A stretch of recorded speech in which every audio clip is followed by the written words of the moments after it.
Doté par la nature, le Tchad a des potentialités énormes. Son sous-sol recèle des richesses inestimables.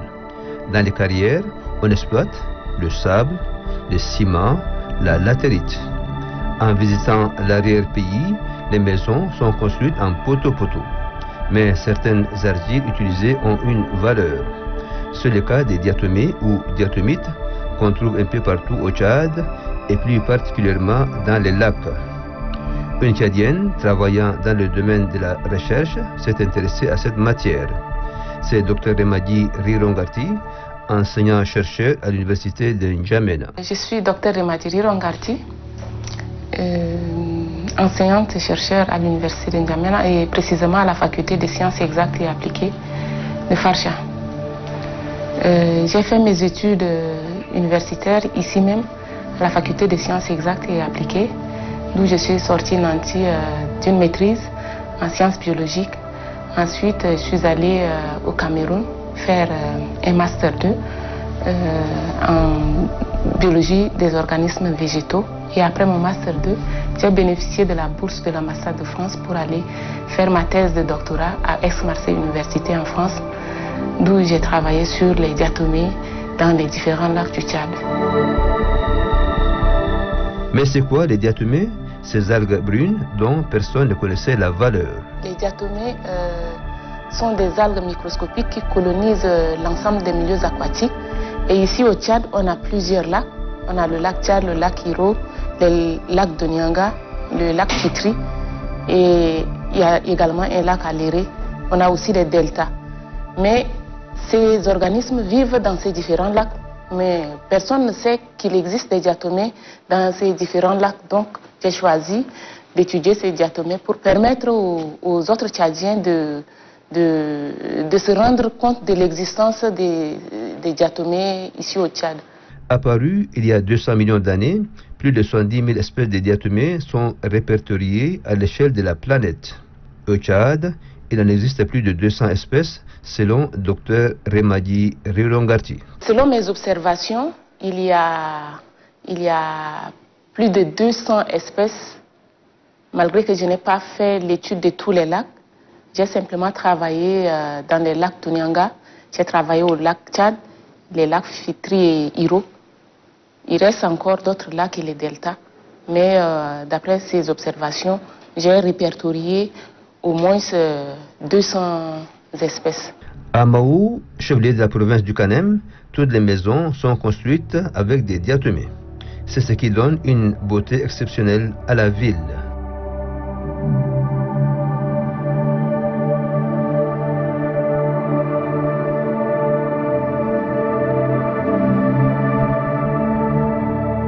Ici, Mao, qui est nommé entre griffes la Casablanca tchadienne. Casa, qui veut dire case, et Blanca, blanc, à cause des diatomites. Parce que la terre des diatomées est blanche. Les diatomites sont blanches, ce qui donne ici le nom de la Casablanca tchadienne à Mao. Et là, nous avons les dépôts de diatomites qui constituent une carrière comme ça à Mao. Donc, on a assez de dépôts de diatomites à Mao dans le Kanem. On remarque que les maisons construites avec cette matière durent plus longtemps. Dans le lac Tchad, il y a aussi beaucoup de diatomées. Pourquoi elles se développent beaucoup dans le bassin du lac Tchad? Parce que les conditions sont réunies dans le bassin du lac Tchad. Les conditions de température, de lumière, et comme le lac Tchad n'est pas très profond et l'eau est claire, la lumière pénètre et c'est ce qui permet aux diatomées de faire la photosynthèse et se développer très rapidement dans les bassins du lac Tchad. Les diatomées sont essentielles à la vie sur Terre parce qu'elles produisent en moyenne 20% de l'oxygène que nous respirons. On utilise les diatomées dans plusieurs domaines. En industrie, par exemple, les diatomées servent de filtre dans la fabrication des bières et aussi dans les piscines.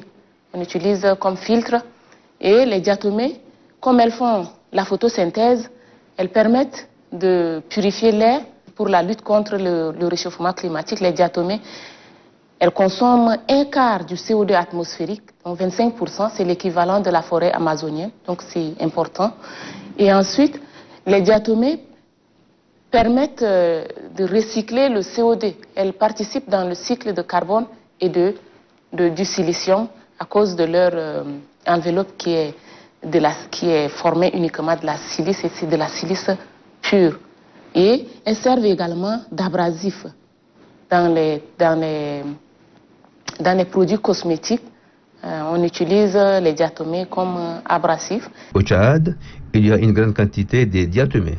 Cette matière rare peut-elle être exploitée un jour? C'est le souhait du docteur Remadji. Il suffit que le Tchad se rende compte de la richesse qu'il a et qu'il implante juste une usine là pour purifier et exporter. Jusqu'à présent, il y a les États-Unis, la France et la Chine qui sont des pays exportateurs. Alors que nous, on a aussi des dépôts de diatomites qui sont là dans le Canem et également dans l'Enedi. On peut très bien exporter les diatomées ici au Tchad.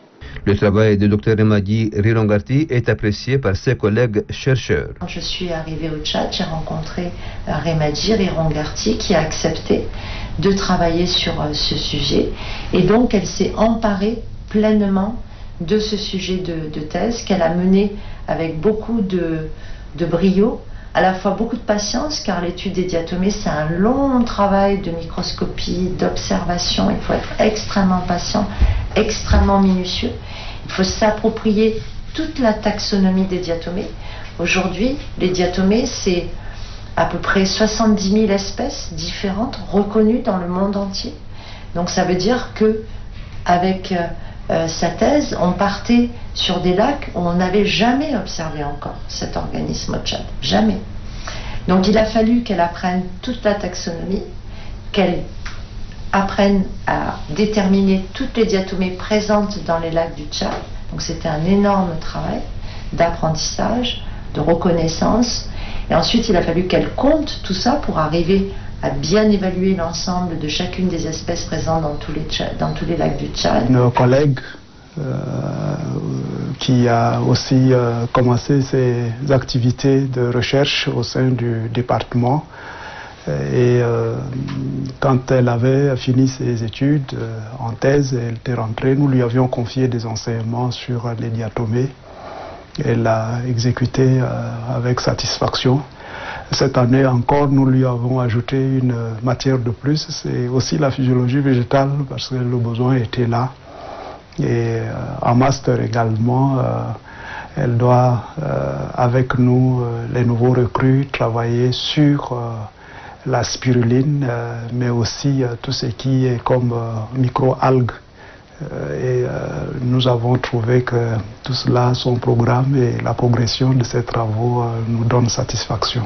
Dans le cadre de son travail de recherche, la chercheuse tchadienne a découvert dans le lac du Nyanga Sakhir, et plus précisément dans le lac Teli, une nouvelle espèce de diatomée jusqu'à-là inconnue des milieux scientifiques. Les lacs du Nyanga sont un groupe de lacs scindés en deux groupes, les lacs du Nyanga Kébir et les lacs du Nyanga Serir. Et ces lacs regorgent beaucoup de diatomées.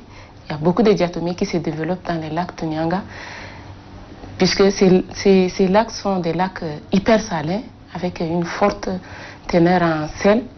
Mais malgré qu'il y a cette forte teneur en sel, les diatomées poussent très bien là-bas, alors qu'ici au Tchad, il n'y a personne qui a travaillé sur les diatomées du Tchad. Donc j'ai travaillé dans ces lacs et c'est une nouvelle découverte parce que d'abord j'ai commencé à traiter les échantillons et ensuite à faire un travail d'identification des espèces.